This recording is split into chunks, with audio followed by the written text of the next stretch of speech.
The photograph was taken in 1931, 5 men standing in front of a farmhouse in rural Kentucky. Brothers, the Monroe men, strong jaws, dark hair, eyes fixed on the camera with that stern, unsmiling expression common to the era. But if you look closely, and I mean closely, you'll notice something. The oldest brother, standing at the far left, his eyes aren't quite focused. There's a vacancy there, a distance. He was 33 years old when this photo was taken, and by the end of that year, he would be completely blind. His younger brother would lose his sight at 33. So would the next brother, and the next. Every single man born into the Monroe bloodline, across 4 generations, went blind at exactly the same age, 33 years old. The same age their father was when he died. This isn't folklore. This isn't legend. This is documented medical history that no one can explain. Hello everyone. Before we start, make sure to like and subscribe to the channel, and leave a comment with where you're from and what time you're watching. That way, YouTube will keep showing you stories just like this one. The Monroe family curse, if that's what we're calling it, began on a single night in 1897. A night when patriarch Edmund Monroe walked into the woods behind his property and never came back the same. His sons found him 3 days later, alive but changed. He wouldn't speak about what happened. He never did. But 33 years later, on the exact anniversary of that night, Edmund Monroe died in his sleep. And that's when the blindness started. His eldest son, Thomas, woke up one morning 6 months later unable to see. No warning, no disease. The doctors found nothing wrong with his eyes. The structure was perfect, the nerves intact, but the vision was gone, vanished like someone had flipped a switch in his brain. Thomas was 33. Over the next century, it happened again, and again, and again. Sons, grandsons, great-grandsons, all of them struck blind at 33. Some lost their sight gradually over months. Others woke up in darkness. But the age never changed. The pattern never broke. Medical professionals investigated, neurologists, geneticists, ophthalmologists from 3 different states examined the Monroe men, searching for a hereditary condition, a genetic disorder, some rational explanation buried in their DNA. They found nothing. No tumors, no lesions, no degeneration. Their eyes were healthy, but they couldn't see. What the doctors didn't know, what the family refused to tell them, was what Edmund Monroe brought back from those woods. The thing he whispered to his wife on his deathbed. The warning he gave about the price that would be paid, generation after generation, for what he'd done that night. This is the story the Monroe family tried to bury, and tonight, you're going to hear it. Edmund Monroe was not a superstitious man. Born in 1864 in the hills of eastern Kentucky, he was a farmer, a Baptist, and a father of 6 sons. His neighbors described him as steady, reliable, the kind of man who paid his debts and kept his word. He didn't drink. He didn't gamble. He attended church every Sunday without fail. But in the autumn of 1897, something changed. It started with the land, a section of woods at the back of his property, maybe 40 acres of dense oak and hickory that his family had owned for 2 generations. Edmund had planned to clear it that fall, turn it into farmland for his growing sons. He'd hired 2 men from town to help with the work. They began cutting in early September. By the end of the first week, both men had quit. They wouldn't say why. One of them, a man named Porter who'd worked timber his entire life, told Edmund's wife that there was something wrong with those woods, that the trees didn't fall right, that he'd heard voices when there was no one there. Porter left town 3 days later and never came back. Edmund was angry. He saw it as cowardice, as laziness. He took his oldest son, Thomas, then just 14, and went into the woods himself. They worked for 2 days. On the 3rd day, Thomas came running back to the house alone, screaming that his father had disappeared. The family searched. The neighbors searched. For 72 hours, they combed every inch of those woods, calling Edmund's name, following paths that seemed to twist back on themselves, finding nothing. Edmund's wife, Catherine, sat up every night with a lantern in the window. She prayed. She wept. She bargained with God. On the fourth morning, Edmund walked out of the tree line. He was barefoot. His clothes were torn. His hands were bleeding, fingernails cracked and black with dirt as if he'd been digging. But it was his eyes that Catherine never forgot. She told her sister years later that Edmund's eyes looked empty. Not sad, not afraid, empty. Like he'd seen something that had hollowed him out from the inside. He never told anyone where he'd been. He never explained what happened in those woods. When Thomas tried to ask, Edmund struck him across the face, the only time he ever raised a hand to any of his children. Catherine begged him to speak to the pastor, to see a doctor, to tell her anything. He refused. But he did do one thing. He stopped the clearing. He forbade anyone from going into those woods. He built a fence along the tree line, crude split rails that took him weeks to complete, working alone, refusing all help. And he painted something on the posts. Symbols, strange marks that no one in the family recognized. Not letters, not numbers, just shapes that hurt to look at too long, the neighbors whispered. At church, people watched Edmund differently. Children were told to stay away from the Monroe property. Catherine's friends stopped visiting. The family became isolated, strange, marked by whatever Edmund had brought back with him. And Edmund himself grew quieter, thinner. He stopped sleeping in the bedroom. Catherine would find him at night sitting in a chair facing the woods, staring out into the darkness, lips moving in what might have been prayer or might have been something else entirely. 33 years later, on the exact date he'd walked out of those woods, November 9th, 1930, Edmund Monroe died in that same chair. He was 66 years old, exactly twice 33. Thomas Monroe was 32 years old when his father died. He'd grown into a solid man, married with 3 sons of his own. He'd inherited the farm, though he never touched the woods. The fence his father built had rotted in places, but Thomas repaired it every spring. He never questioned why. Some things he'd learned, you just don't ask about. The blindness came 6 months after Edmund's death. May of 1931.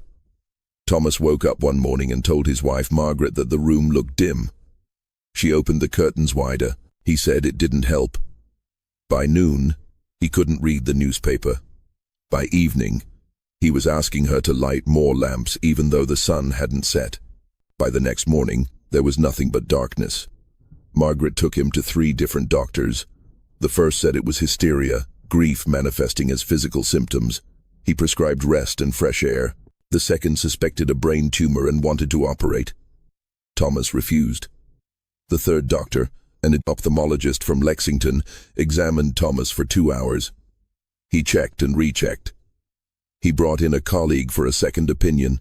Finally, he told Margaret something that would be repeated by doctors for the next century. Mrs. Monroe, there is absolutely nothing wrong with your husband's eyes. But Thomas couldn't see. He learned to navigate the farm by touch and memory. He could still work. After a fashion, his sons guided him through the daily tasks. The family adapted. People in town felt sorry for him. Poor Thomas Monroe, struck blind so young. Such a tragedy, but they also felt something else. A vague unease. Because some of the older folks remembered Edmund, remembered those woods. And they wondered.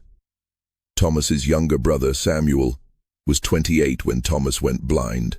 He watched his older brother stumble through the farmhouse, hands outstretched, and he made a decision. He sold his portion of the family land, everything except his share of those 40 acres of woods, which no one wanted to buy anyway, and moved to Ohio. He married a woman who knew nothing about the Monroe family history. He never spoke about Edmund or Thomas or Kentucky, but geography doesn't break a bloodline. Samuel turned 33 in 1936. His wife found him one morning sitting on the edge of their bed, hands covering his face, weeping. When she pulled his hands away, his eyes were open, moving, tracking her voice. But he said he couldn't see her. He described the darkness as thick, heavy, like something pressing against his eyes from the inside. They went to doctors in Cleveland. The diagnosis was the same: structurally, perfectly healthy eyes. Functionally, completely blind. Samuel's wife wrote to Margaret, asking if Thomas had ever recovered, if there was some treatment they'd found. Margaret's reply was brief. "It doesn't go away. Tell Samuel to come home. He'll need his family now." The third brother, Jacob, was only 25. He had 8 years. He spent them terrified. He drank heavily. He became obsessed with his own health, visiting doctors monthly, having his eyes examined over and over, searching for some early sign, some warning. There was never anything to find. His 33rd birthday was in 1942. America was at war. Jacob had tried to enlist partly from patriotism, partly from a desperate hope that maybe if he was far enough away, if he was serving his country, whatever curse or condition plagued his family might pass him by. They rejected him. Not because of his eyes were perfect. They rejected him because when they took his family medical history, 2 brothers mysteriously blind before 35, they suspected hereditary disease. They couldn't risk it. Jacob went blind 3 months after his birthday. He was working in a factory in Louisville, building airplane parts. He collapsed on the factory floor, screaming that the lights had gone out. Every light in the factory was on, 200 bulbs blazing overhead. But for Jacob Monroe, there was only darkness. 3 brothers, 3 different cities, the same age, the same affliction, and by then, all 3 had sons of their own, boys who would grow up watching their fathers navigate a world they couldn't see, boys who would count down to their own 33rd birthdays with increasing dread. By 1958, the Monroe family blindness had attracted attention beyond rural Kentucky. Dr. Helen Vance, a neurologist from Johns Hopkins, heard about the case from a colleague and became obsessed. She'd spent her career studying hereditary conditions of the nervous system, and the Monroe case represented something she'd never encountered, a condition that struck at a precise age, affected only males, and left no physical trace. She contacted the family. Thomas had been dead for 3 years by then, but Samuel and Jacob were still alive, both in their 50s, both still blind. Samuel's oldest son, Robert, was 31.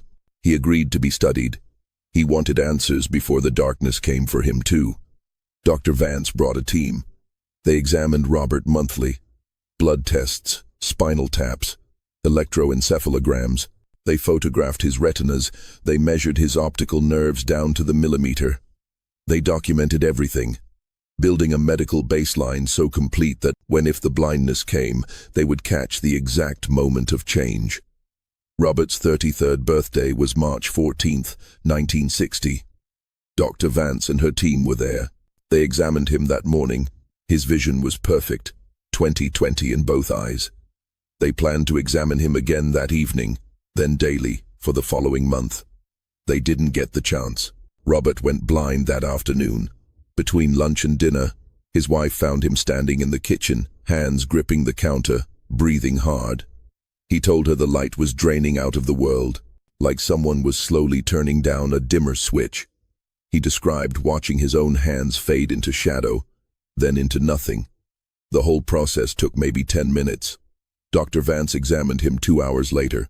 She documented something that would haunt her for the rest of her career. Robert's eyes showed no change, no physical change whatsoever. The before and after photographs were identical, but he was completely, irreversibly blind. She expanded the study.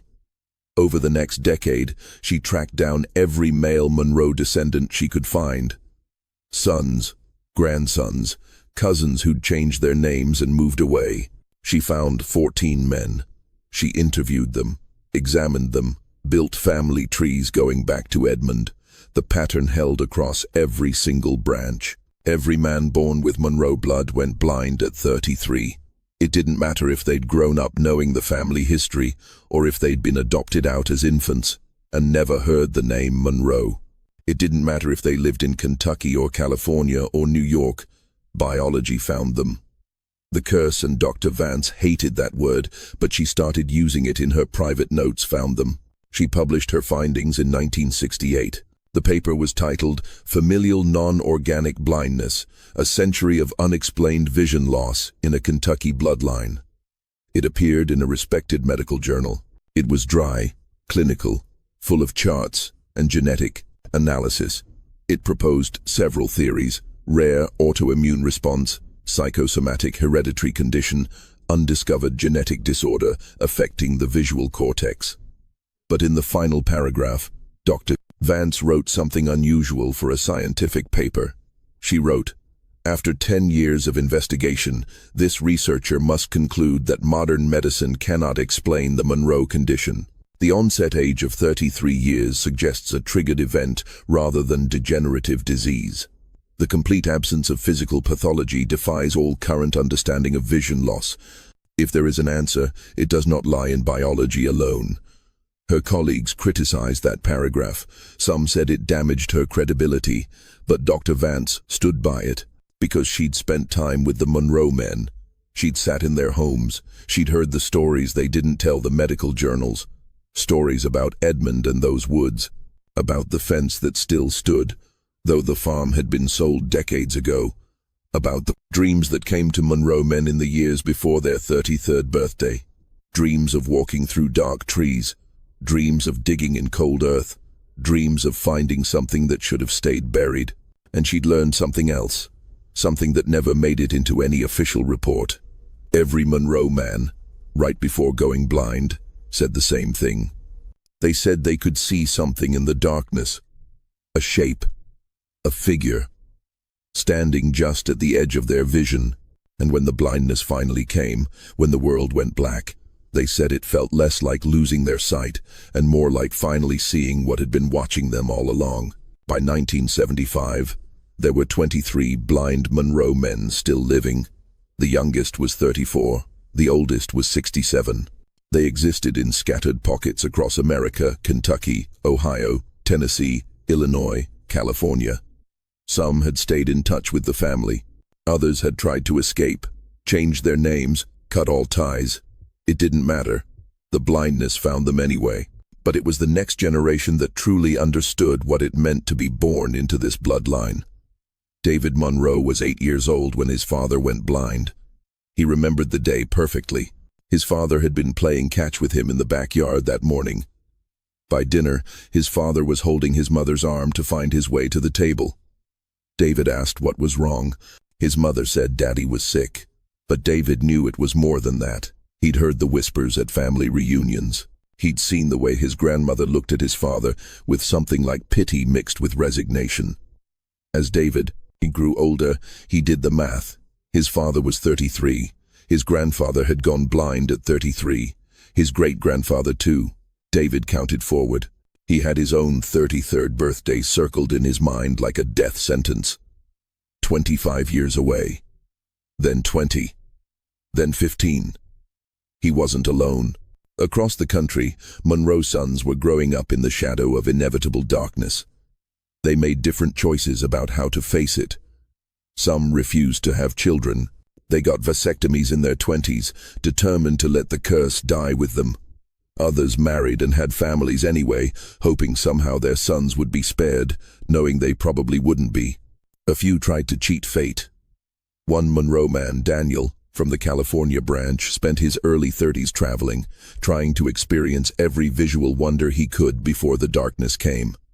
He saw the Grand Canyon, the Northern Lights, the temples of Japan. He went blind at 33 in a hotel room in Paris, staring at the Eiffel Tower through his window, watching it fade like a photograph left in the sun. Another man, Joseph, from Ohio, became a painter. He was talented, really talented. He sold pieces in galleries, made a living from his art. But as his 33rd birthday approached, his work changed. The colors got darker, the subjects more abstract. His final painting, completed 2 weeks before he went blind, was titled, "What Waits?" It showed a figure in the woods, barely visible, more suggestion than form standing among black trees. He never explained what it meant. After he went blind, he never painted again. He said there was no point. He'd already painted the only thing he'd ever really seen. If you're still watching, you're already braver than most. Tell us in the comments what would you have done if this was your bloodline. The psychological toll was immense. Depression ran through the family like a second curse. 3 Monroe men took their own lives in their early 30s, unable to face the approaching darkness. Others turned to alcohol, drugs, anything to numb the counting down of days. Marriages fell apart. Careers were abandoned. Why build a life when you know at 33 everything will change? But some found a strange kind of peace. Marcus Monroe, who went blind in 1982, said in an interview years later that the anticipation was worse than the reality. Knowing it was coming, watching the calendar, feeling time pull you toward that inevitable moment that was the real torture. When the blindness finally came, there was almost relief. The waiting was over. He learned Braille, got a guide dog, found work he could do without sight. He said the hardest part wasn't the darkness itself. It was the dreams, because the dreams didn't stop when the vision went. If anything, they got stronger. All the Monroe men reported the same dreams. They'd start a few years before 33. Dreams of walking through woods at night. Dreams of Edmund's fence, rotted and fallen, the symbols worn away. Dreams of something waiting in the trees, patient and eternal, watching them approach.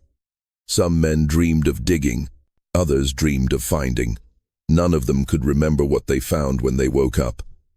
But they remembered the feeling, the certainty that whatever Edmund had done in those woods, whatever bargain he'd made or line he'd crossed, the debt was still being paid.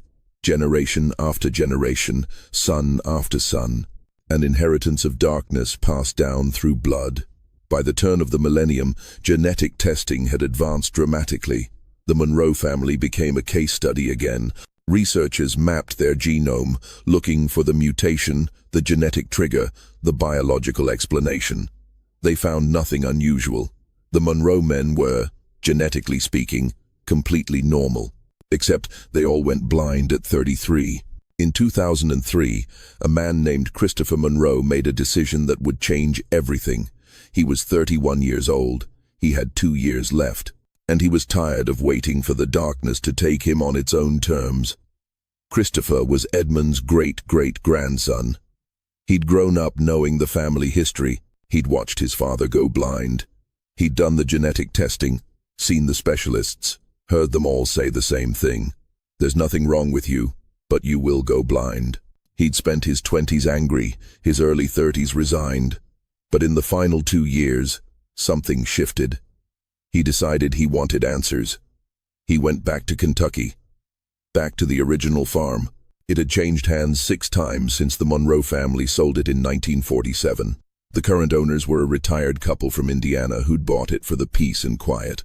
They'd never heard of Edmund Monroe. They'd never been told about the woods.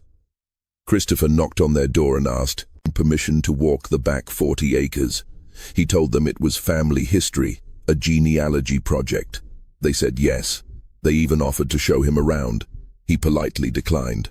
He went alone into those woods on an October afternoon. The fence was long gone, rotted away decades ago. The symbols Edmund had painted were lost to time, but the trees were still there. Old-growth oak and hickory, untouched for over a century. The owners had never cleared them. They said something about the land feeling wrong for farming. They kept their garden and their livestock to the front acreage. The woods they left alone. Christopher walked for 3 hours. He brought a camera, a notebook, a GPS device. He documented everything. The layout of the land, the unusual density of the trees in certain areas, the places where the underbrush seemed to avoid growing, leaving bare patches of earth. And he found something else. A clearing, maybe 30 feet across, perfectly circular. Nothing grew there. The ground was hard-packed dirt, darker than the surrounding soil. And in the center of the clearing was a depression. Not quite a hole. More like something had been filled in long ago and the earth had settled. Christopher took photographs. He took soil samples.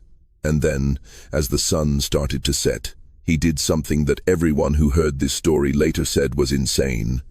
He started digging. He dug with his hands at first, then with a fallen branch, scraping away at the dark earth. He dug as the light faded. He dug as the woods around him grew quiet. No birds, no insects, just silence pressing in from all sides. He dug until his fingers were bleeding and his shoulders screamed and he couldn't see what he was doing anymore in the gathering darkness. And 3 feet down, he found it. Bones. Human bones. A skull, jawbone still attached, empty eye sockets staring up at him from the earth. Christopher fell backward. He scrambled away from the hole, heart hammering, breath coming in gasps. He pulled out his phone to call the police. No signal. He tried again. Nothing. He looked up at the sky. It was fully dark now, stars obscured by the canopy, and realized he wasn't sure which direction he'd come from. He heard something then. Footsteps, slow and deliberate, circling the clearing. He spun, trying to see, but the darkness under the trees was absolute. The footsteps stopped, and then a voice spoke. Not out loud. Inside his head, a voice that sounded like his father and his grandfather and Edmund all speaking at once. It said, "You were always meant to come back." Christopher ran. He crashed through the underbrush, branches tearing at his face and arms, running blind through the woods until he burst out onto the cleared farmland and saw the lights of the farmhouse in the distance. He ran until he reached his car. He drove straight to the police station in town. He told them everything. The bones, the clearing. They sent officers out the next morning with the property owner's permission. They searched for 6 hours. They found nothing. No clearing, no depression in the earth, no bones. The owners said there was no circular clearing anywhere on their property. They'd walked every inch of those woods. The police wrote it off as a prank, or exhaustion, or Christopher getting lost and disoriented in the dark. They suggested he see a doctor. Maybe the stress of his family history was getting to him. Christopher went home. He tried to convince himself they were right, that he'd imagined it, that the fear of going blind had made him see things that weren't there. But 2 months later, on his 33rd birthday, Christopher Monroe woke up and couldn't see. And in the darkness behind his eyes, he said he could still see that clearing, still see those bones, and still hear that voice telling him the truth he'd always known but never wanted to believe. The Monroe men weren't going blind. They were being made to see. The story should end there. With Christopher blind, with the pattern unbroken, with another generation of Monroe men counting down to 33. But it doesn't end, because the Monroe family is still out there, and the blindness is still coming.